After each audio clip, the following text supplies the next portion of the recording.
Ethan Walker should have kept driving that night. But in the middle of a brutal Wyoming snowstorm, he heard something impossible. Metal clanking. Again. And again. Not loose fencing. Not the wind. Something alive was out there. Against every instinct, Ethan stopped his truck and stepped into the freezing darkness. Snow slashed across his face as he followed the sound deeper into the storm. Then he saw them. 2 wild horses. Massive mustangs, chained to iron stakes in the frozen ground, their bodies covered in snow, their legs trembling from exhaustion. But what terrified Ethan most was not that they were trapped. It was that they were not trying to escape. He quickly freed one horse. But instead of running, it stood still, watching him. Then it turned its head toward the white void ahead. The second horse did the same. Like they wanted him to follow.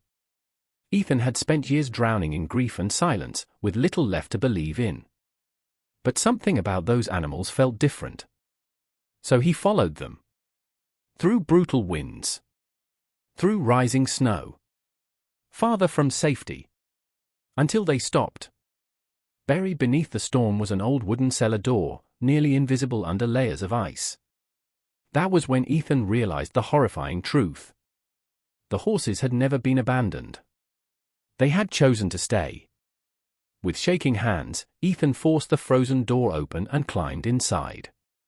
In the darkness below, wrapped in torn blankets, was a little girl, barely alive, abandoned and freezing. The horses had been guarding her the entire time.